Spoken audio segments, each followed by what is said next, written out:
Inilah Injil Yesus Kristus menurut Santo Lukas. Dimuliakanlah Tuhan.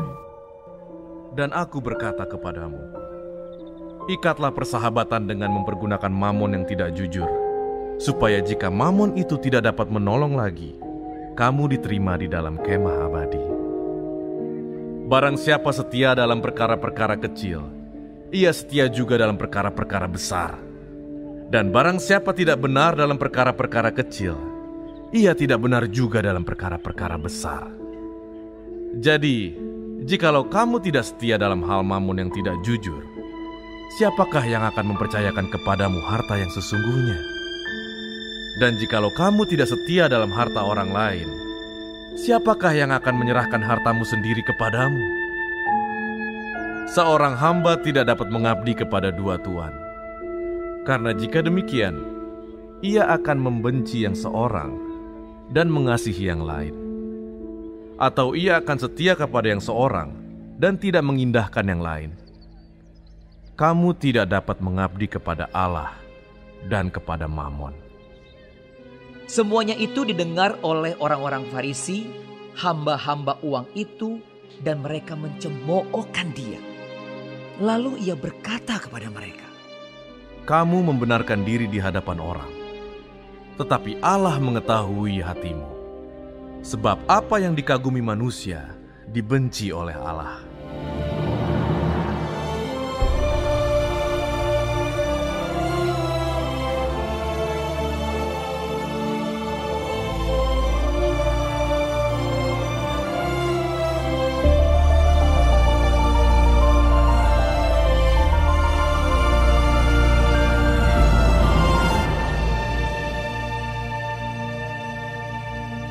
Demikianlah Injil Tuhan.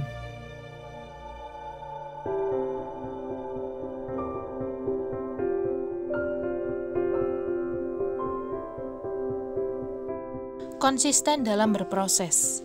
Renungan oleh Romo Ignatius Imam Soekarno, OKAR.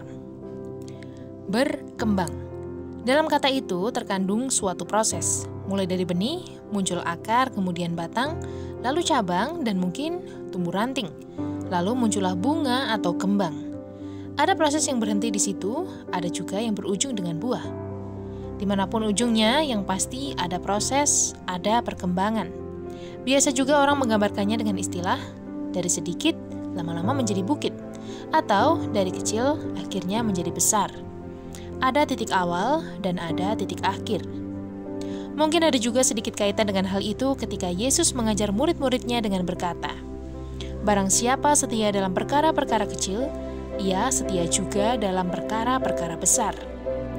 Bagaimana orang bisa menerima tanggung jawab yang besar kalau ia tidak pernah berlatih bertanggung jawab dalam hal-hal yang lebih kecil?